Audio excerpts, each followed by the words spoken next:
Welcome back to the E-Team Sponsor Podcast. I'm Sean Connors, co-founder and CEO, joined today by Rob Wigod from the Southern section in the CIF, as well as David Grissom from the Central Coast section of the CIF.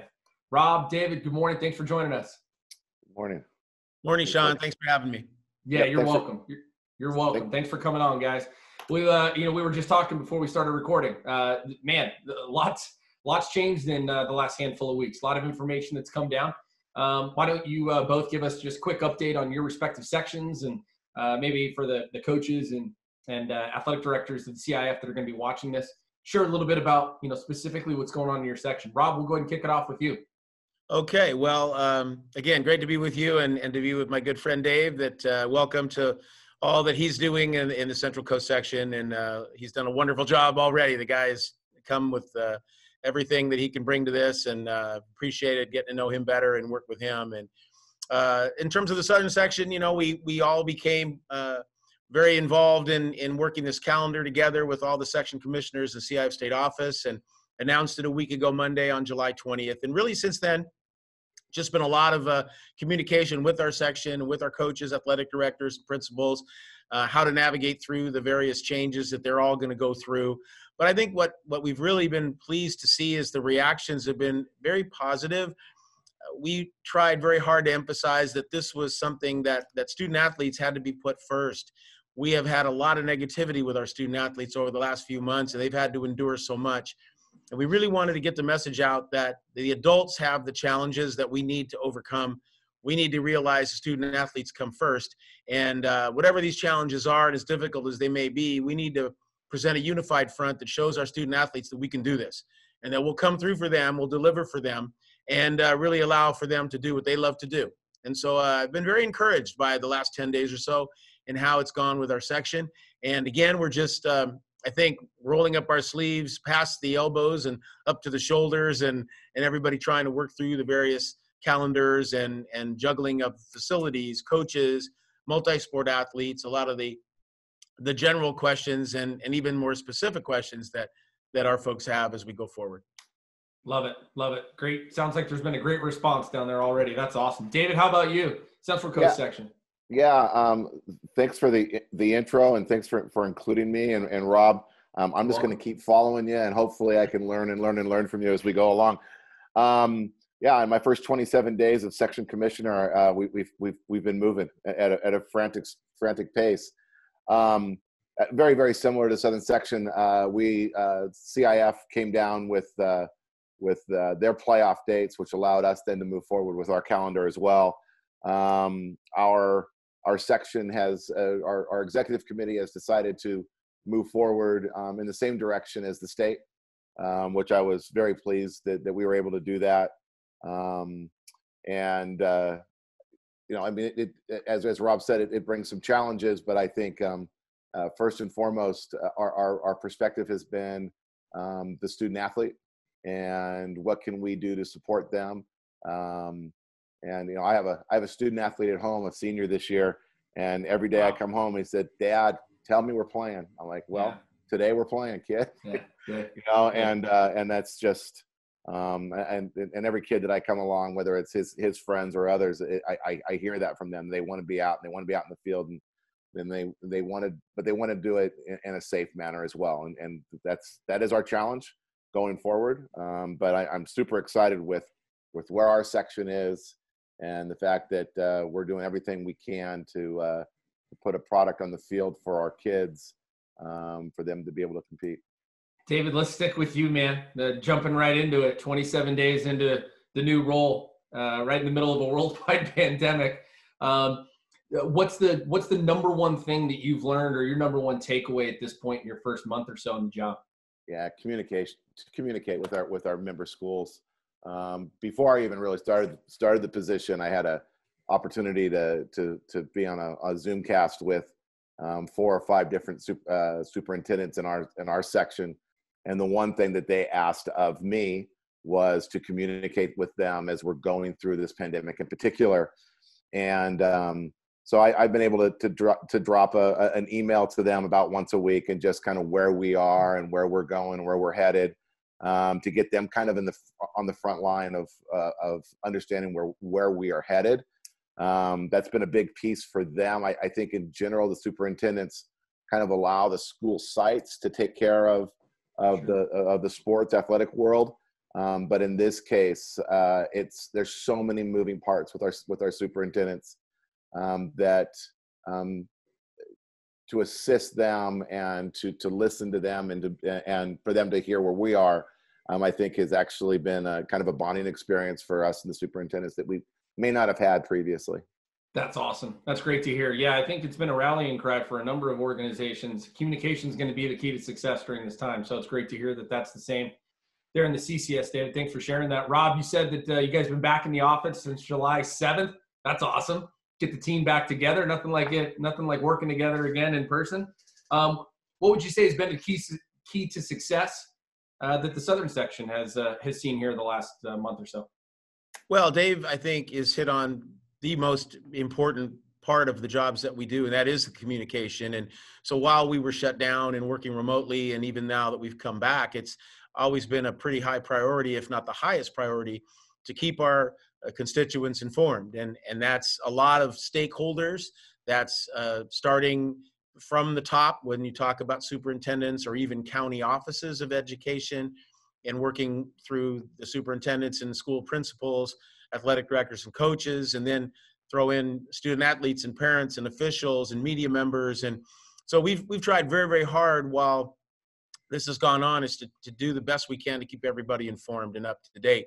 And that's been our primary focus, no matter what format that would be delivered in, and be available, obviously, for our constituents and everyone else. And I think we've done a pretty good job of that. But beyond that is just to be constantly updating and communicating to our stakeholders so that they're aware of what's happening in the current time. And the only thing we can say for sure, and all of us probably agree, is that the one thing that's been constant the entire time is change. And that whatever plan we might have had or ever thought we had or ever update we gave, maybe a week or two later, we had to do another one because and something in this fluid situation would be constantly different as we've gone forward. So that's how I see these last few months especially. Great. Well, it's great to hear that, like I said, that both sections are led by people that are focused on the right thing, the student athletes, and you guys are keeping communication right at the top of the list. So that's great to hear. I think everybody saw it on if they were watching ESPN or wherever they go to for their news source, they saw down the bottom line, and even probably maybe a 30-second section on, hey, California CIF had decided to post their championship dates and push sports out. So if you two can both individually let us know, take us in. What was that like? You've got the CIF section commissioners. What was that meeting like? How long did it take to come together, to come to that agreement? I can't imagine it was a 15-minute meeting. So take us inside of that decision-making process. That one's Rob's. Rob, you were in the room where it happened. Well, you too. But we started, Sean, and we started in April, virtually as soon as we had to shut down spring sports, and we began conversations with the state office and all the section commissioners. And it's a unique experience in some respect because we had 3 new section commissioners coming in during this period. And the important thing about that, and I'll try to make it brief, but the important thing with new commissioners such as Dave is that they're really important because they're coming right from the campuses, what we call the trenches. Guys like me, I haven't been there for a while. So the perspectives that Dave and then Joe Hines in San Diego and Ryan Toss coming in the central section, although he's been working in the section office in the section, but their perspectives are really valuable because they're coming in right from where the work gets done every day. And so their involvement, and they got involved in this process too. But we got started. We were looking at a 3-season of sport model. We were looking at that we'd probably have to cut regular seasons to make the overlaps work for all 3 seasons. And so we continually worked on various scenarios and different plans with that in mind, really in the months of April and May. We were meeting at least every other week, sometimes more than that, by conference calls, of course. And then as we got towards the end of June and we saw this real dramatic shift in what was happening in the state of California, we started, all of the original work was about putting some type of fall sports in its traditional window, whether it would be a girls golf, a girls tennis, maybe girls volleyball, maybe cross country. We had always had our thoughts in mind that we would get some of those potentially done in the fall window. And as we got to the end of June and early July, it just looked like less and less that was going to be possible. And then we started to focus on the 2 seasons of sport. And the biggest challenges there were the winter sports. We have the fewest number of sports in the winter, with boys and girls basketball, boys and girls wrestling, boys and girls soccer, and girls water polo for us. I know other sections have it in the fall. And what to do in terms of 3 seasons. And so we pretty much folded the 3, basketball, soccer, and wrestling, into the spring season of the 2 seasons. And for us, we moved our girls water polo to the fall, and the boys volleyball ended up moving to the fall. And so once we centered in on the 2 seasons, we realized that we could keep regular seasons fairly intact. We could keep them 90%, 100% of what they normally would be, no reduction in their maximum number of contests. And so we knew that those were some positive things that we were going to be able to do. That being said, we knew there would be some impact of what we call stacking sports, especially in the spring, where we put most of those winter sports into the spring, and what that would mean for student athletes trying to play multiple sports, for coaches who coach multiple sports, and obviously for school facilities and how they're going to manage and so forth, and also officials. We're going to have a big challenge with that. So that's kind of how it evolved. We crystallized it over the couple of weeks before the announcement. Honestly, a week ago Monday, we had our final meeting with all the section commissioners and the state office, and agreed on the dates that the state was going to publish for their dates, as Dave alluded to. And then for the rest of that week, we as section commissioners and within our offices had to develop our specific section calendars, start dates for our regular seasons, section championship dates, section playoff dates, kind of working backward from what the state did and the seasons that they defined. We went and worked on the front end then most of last week before the announcement. And then obviously we were ready to go on July 20. So it was a long process, but I can't say enough about the way that the commissioners and the state office and all of us really work well together. We're colleagues, but I truly believe that we're more than that. We're friends. We're people who care about each other. We respect each other. And we all know that we can get things done in that spirit for student athletes. The only way this is going to work for student athletes is if all of us work together on what's best for them first. So as I said, I can't say enough about that.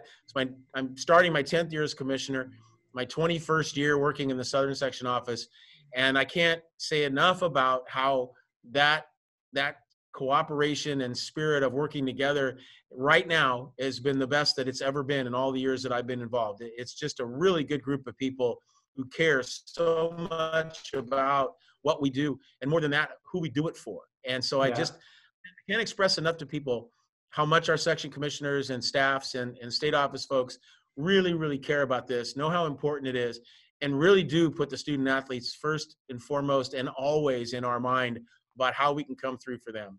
So that's pretty much what went on from April through July, the end of July. Thank you for taking us through that journey, Rob. I think it's so important. I mean, as a former coach myself, and I think that I can speak for many of them that are going to be listening to this, and athletic directors as well, it's so important for them to get a little bit more context as to what goes into these decisions, and to think about an unprecedented bout of adversity, and to see all of these people that you just mentioned come together over the course of months to create what is the best possible opportunity and situation, considering the circumstances, this enormous challenge. It's really says something a lot. It says a lot about each individual that was included in that process. So thanks for sharing that. It's I think coaches and athletic directors get a lot more clarity, understanding, hey, what went into this process, and it was not an easy one, that's for sure. David, what was it like being in the room for the first time with all of these guys, working with these folks together, and seeing something like this ultimately be the final decision? Yeah, let me start with this. Like, working with Rod Nichetti at the state office and his staff and the commissioners, I couldn't have landed working with a better group of people. And just, great. I think, like-minded, here to do what's right for kids. And first and foremost, I just want to make sure that that's said and understood. I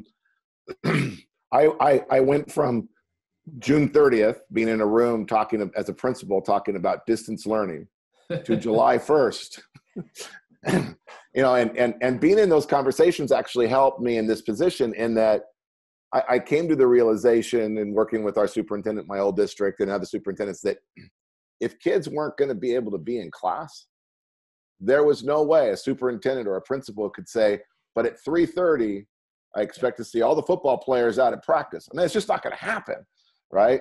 And so I think having that perspective kind of helped me come to the realization of where we needed to be.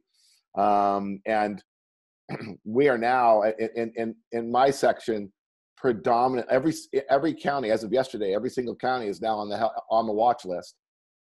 So, there's 6 counties that we feed into.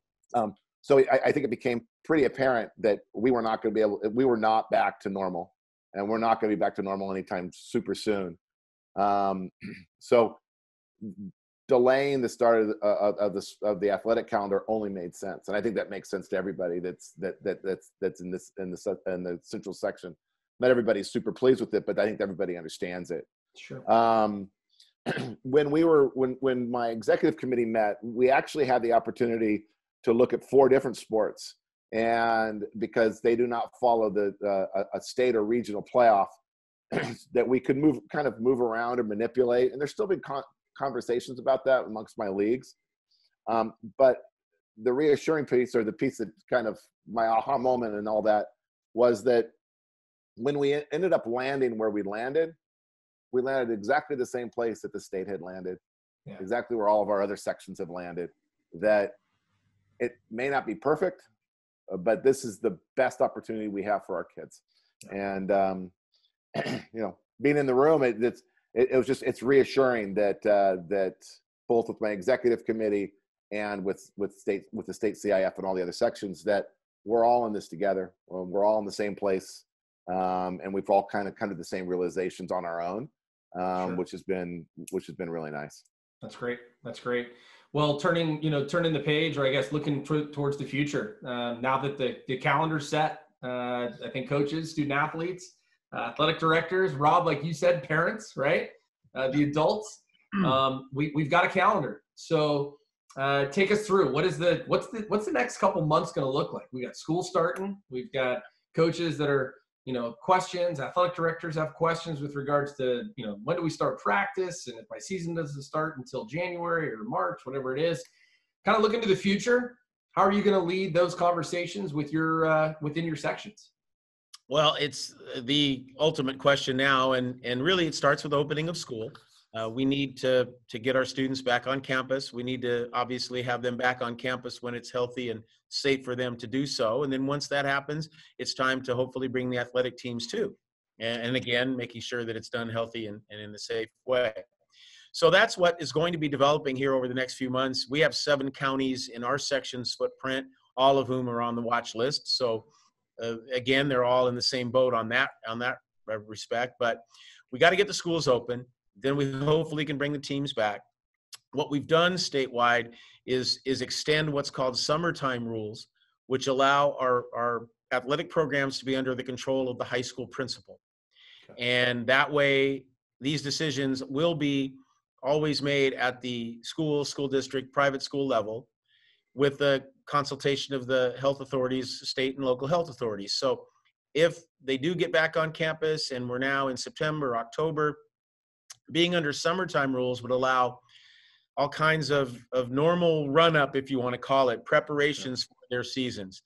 They can be training in the weight rooms. They can be playing off-season games. They can be playing in tournaments. They can be doing a lot of their normal preseason type of activities they would do in the summer, in June and July. So we've extended that period into August, September, October, November, up until we begin the fall sports season, so that it gives our schools the maximum amount of flexibility as to what they can do to get ready to go. What might be happening in Dave's section and the counties in his area, they may be farther ahead than we are. We may have counties within our own section that might be farther ahead than other counties. So this will allow that flexibility, and hopefully as we continue to move through those months, we get closer to the start of the seasons that we've published, and then we have our schools back, we have our teams back. we have control of this thing so that confidence is restored and people will feel, the student athletes know they can go out there and not be at risk. Parents and fellow students and those who want to come and watch the games know that they're not at risk and in harm's way to be able to go and watch. And that's really what these next few months will need to be about. And I just hope people they really want this to return, and they need to be cognizant of this. Having our club and travel programs going on uninterrupted and bringing hundreds of kids together and parents together and conducting all the activities they might normally do isn't going to help, because it's not going to do any good for all of this to happen while the high schools are trying to be more gradual and then try to get back to when our season start. The club folks and travel folks, they'll be shut down as well. So none of us will be able to go forward. And so hopefully we'll spend some good time here in the state of California really understanding what we all need to do so that we can actually get to the point where this calendar will go and be implemented. Great. Thanks for sharing that, Rob. Clarity is kindness. We appreciate your kindness and sharing all that's going on in the southern section and laying out the roadmap. That's great. I think it's going to, as you said, confidence. It's going to allow people to feel a lot more confident about what needs to take place moving forward. David, how about yourself? Very, very, very similar to the southern section, actually. I think the first step to getting back onto the field is getting our counties off of the watch list. Really, extracurriculars were stopped by the governor until we are off the watch list. So that was pretty clear on his July 17th message. So we're working on that. I think our counties in our area have done a real good job of campaigning masks and all those kinds of things to keep us safe. As those start to lift, and they will eventually start to lift, then as Rob said, we are in summer mode as well. It allows our coaches now to Zoom with our students, with our student athletes. Hopefully, eventually it'll lead to 7-on-7 and summer league basketball and all sorts of good stuff. But until we're off that watch list, we're a little bit more shelter in place than I'd like to be. So, most of the summer so far, many of our teams have actually been able to work out together and those kinds of things. It's been really, really positive for our student athletes. I think for our coaches as well. Just being able to reconnect. There's been such a disconnect between our students and our adults in regards to being on Zoom. And Zoom's great, but it doesn't make up for us not being face-to-face, one-on-one situation. So I look forward to the day when we can return to the classroom and educate our students in the best manner that we can. So, and I'll piggyback off that, David. I'll ask you this question. You were on a campus, like you said, until June 30th. Now you're in this section commissioner role. Looking at that transition back and getting these student athletes back and working with their teams again, and ultimately when it's safe to do so. But what do you think are going to be some of the keys to what does that look like? From an athletic director standpoint, coaches standpoint, getting these student athletes back into, I guess, like you said, 7-on-7 or tournaments or just practice, getting together again. I know there's a lot of PPE requirements that are going to be on certain campuses. Kind of take us through what that transition you feel like is going to look like for these athletic departments and schools here over the course of the next handful of weeks and months. Yeah, and I actually even wonder, and maybe Rob can kind of help us. I kind of even wonder whose lap this fits in. So Rob's got 7 counties, I've got 6. Are we going to be responsible within our sections to present guidelines for each of our sports to each of our health departments, which will then need to be approved by each of our health departments? I mean, there's a process there that we're in an infancy stage. We're nowhere close to being ready to do that, to be perfectly honest. Mm-hmm. We have some guidelines from NFHS in regards to each of the sports, but there's a lot of work to do. And part of the problem that I've seen in the state of California really just has to do with communication from one health department to the next. In our area, for instance, we had restaurants that were closed down in Morgan Hill, and yet they had been approved to be open by our own health department. So the communication between our health departments, I think, has to improve. And then that will, I think, and that will then lead to us being able to put in more safety precautions at schools and what our protocols are for us to return to play. Got it. Got it. And Rob, I think we'll transition back to you here in terms of you've had students that probably have been off of a campus since mid-March, right? I mean, it's been quite a while. Is there anything, I guess, from the section standpoint in terms of guidance or information that you're sharing with schools, with athletic directors from an athletic standpoint in terms of, we've talked a lot about in the last 4.5 months, mental health, the academic side of things, students not, being in that environment that's most conducive to learning, which is inside of a classroom. There's a lot to take in here. I guess, not to say that the sections have to take on some of that responsibility, but just interested in from your standpoint, has the Southern section talked about maybe being an aid in that or leading in some capacity as the student athletes do transition back at some point? We've tried, I think, for a long time, and I will say I don't think I've ever been shy about saying what I believe the value of education-based athletics is, and the fact that we're the only ones that do it.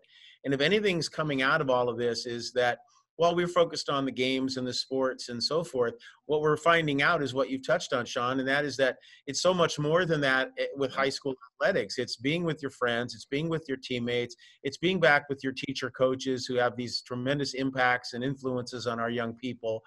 It's so much more than just going out there to dribble the basketball or pass the football back and forth. And so if anything comes out of this, with it gone as it's been gone, is that people understand and appreciate even more what a special and unique experience that education-based athletics is.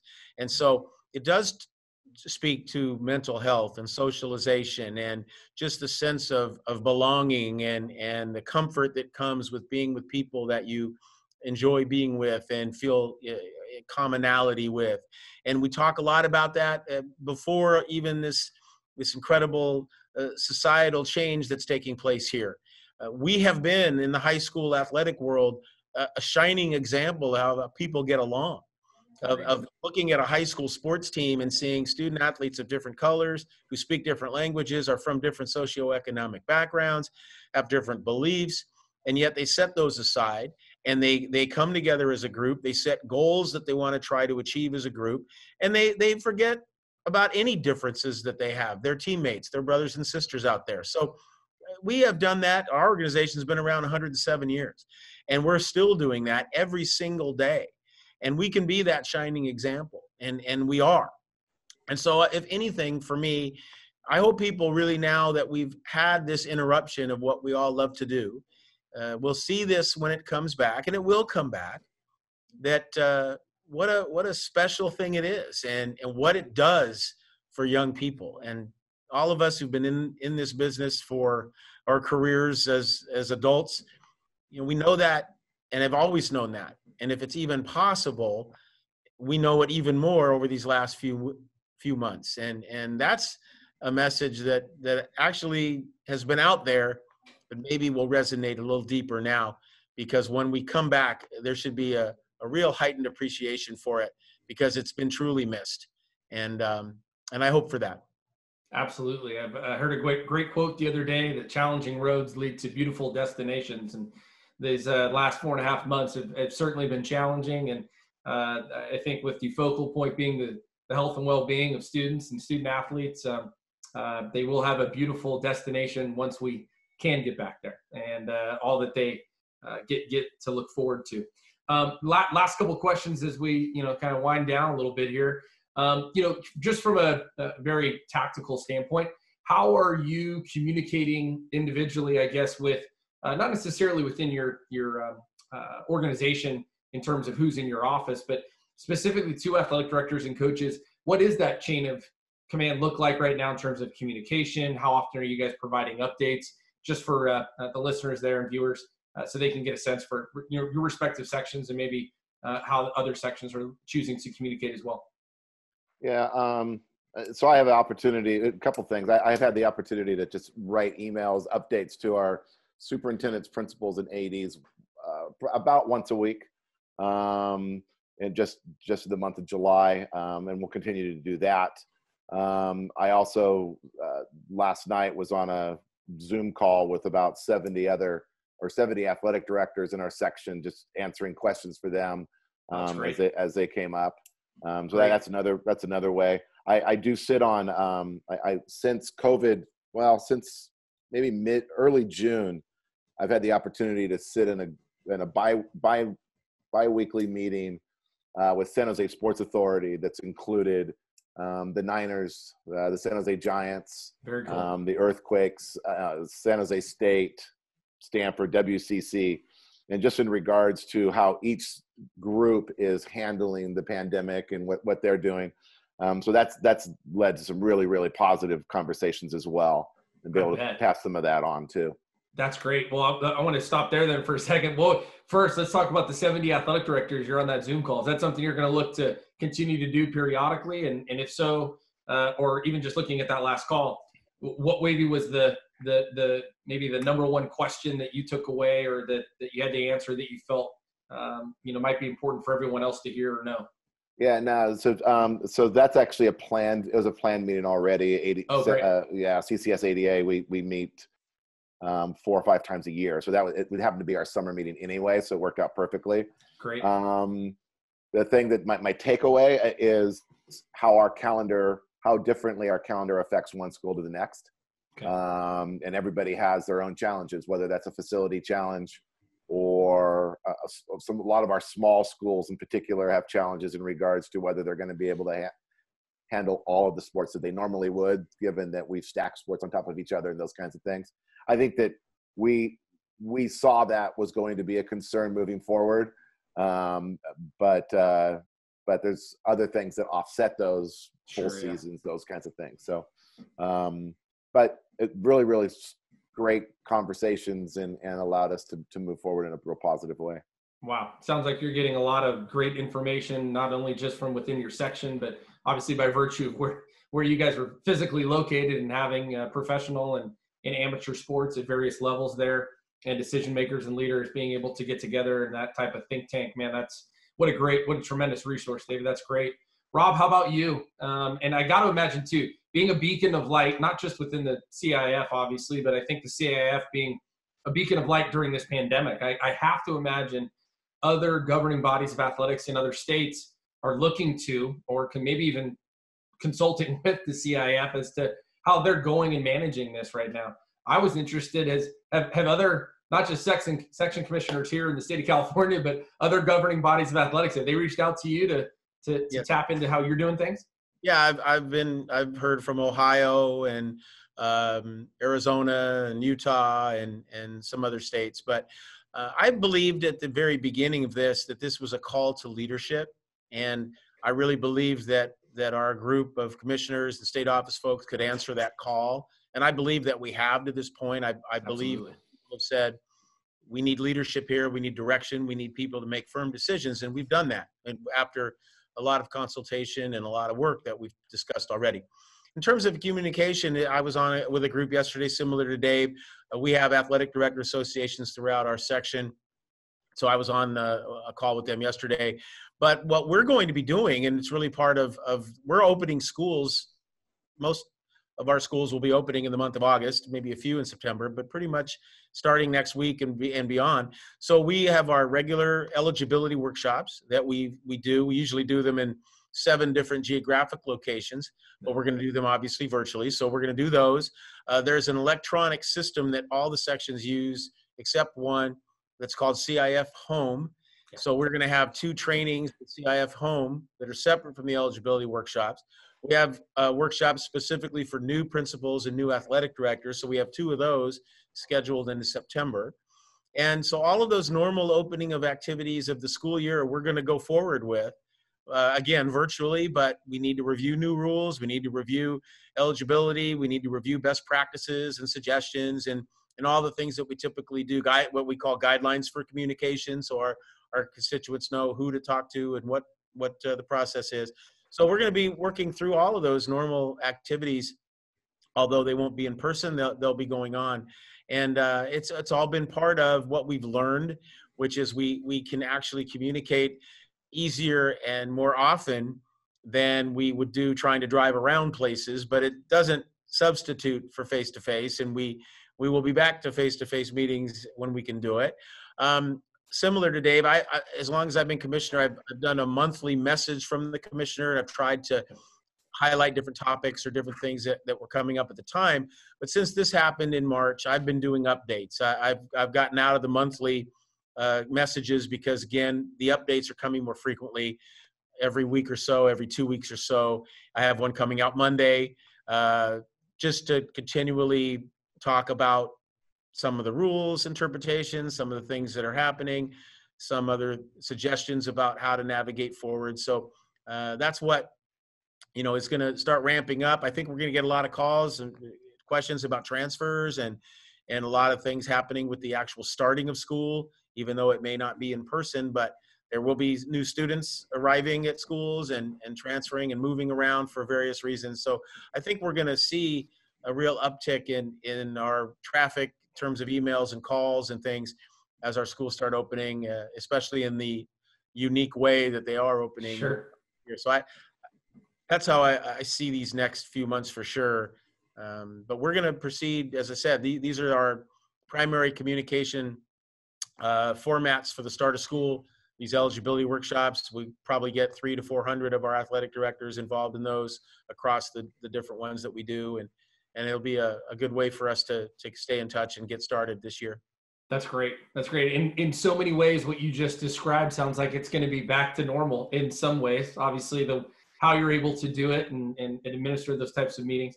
I think that sense of normalcy probably is going to be welcomed by a lot of people, not just in your section office, but I think coaches and athletic directors as well, getting back into the normal swing of things. So that's great to hear. We'll wrap it up with this. You touched on leadership, and I'll commend you both. I think it's right now I feel there's a big leadership void in this world, and I feel like this has provided a great opportunity for people to lead. Rob, you touched on it earlier that the CIF has done a tremendous job of leading. I'd say not only just the last handful of months, but for a while. They've been the beacon of leadership, I think, in the governing bodies of athletics. That's for sure. Maybe something we've talked about internally at E-Team Sponsor. We've heard a lot from our coaches and athletic directors as well, as how are they choosing to lead right now? And some of the things that we've heard is when dealing with adversity, in order to be resilient, they've got to kind of focus in on their one or two core values. And that's how they're going to choose to lead, is remain focused on those one or two things. So maybe share with the viewers and the listeners today as we wrap up, how are you choosing to lead, and maybe what are those one or two core values that you're focusing on and choosing to lead with? Oh, the silence is deafening, Rob. Where do you want to go? Let me say this. It's something that I talked about before we actually started today.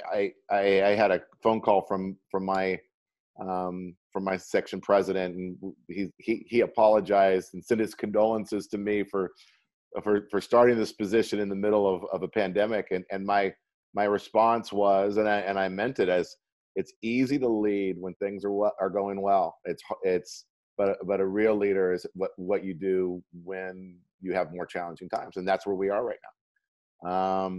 Our focus is on physical and mental health of our students.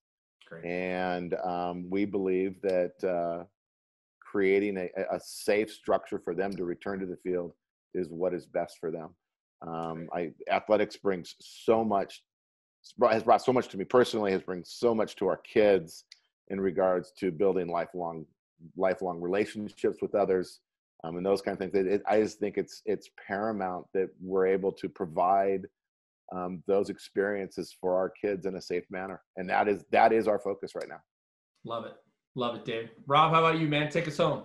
Yeah, well said, Dave, and many of the things that I would agree with you. I just believe that my feeling and focus and primary responsibility is to lead with student athletes first. And I lead in that every day in my mind, that what are we doing for them and how can we show them that this can be done and we can deliver. And that's really what it's been about in terms of leading this effort. You'll never go wrong if you put students first. And some of our adults, I hope, and as I said, just trying to gauge some reactions and reading newspaper articles and talking to people, I've really been pleased with what I've seen from a lot of the adults out there, that they are focusing on the student athletes. They're not, woe is me, and it can't be done, and this is impossible. And I really wanted to stress that from the beginning, that the student athletes do not need that message. They do not need the negativity from our adults. They need the positive steps forward that they've been given, and we need to show them our support for them and how we can make that happen. So that's been the focus for leadership. And I, again, commend my fellow commissioners in the state office and all of us, the athletic directors, coaches, principals, superintendents, all of those that keep student athletes first are leading the right way, and no one will ever doubt their commitment if that's what they're doing. And I believe a lot of them are, and it's been encouraging to see. That's awesome to hear. Awesome to hear students are first, true servant leadership from the two of you. And I know that the other section commissioners are doing the same. And truly the leaders are eating last. You're putting the kids first. And it's fantastic to hear. And I think, thank you for removing the in uncertainty. Both have provided a lot of certainty today, which is great. Sure, things could change tomorrow, but I think as both you have done, as well as others within the CIF, as change comes, you're prepared for it. Sounds like we've got the right people in the right spot to lead and keep the student athletes first. So David and Rob, really appreciate you coming on here today. We can't wait to get back to see the student athletes on their respective courts and fields and in the classroom. That's why we do what we do. We want to make sure that we can unlock opportunity for them and providing them the easiest fundraiser available. So we can't wait till schools can get back and start doing that again. And we'll be ready. We're waiting on the sideline. When our number's called, we'll be ready. So in the meantime, thank you again for both coming on. Love to get you back on and do it again as we get closer to the fall seasons, I guess, which are kicking off come December. So in the meantime, continued success, continue to lead the way that you're leading. And we appreciate everything that you guys do. Thank you for including us today. Yeah, thank you, Sean, and really do appreciate your support and all the D-Team Sponsor does for our schools. And they're going to need you now more than ever.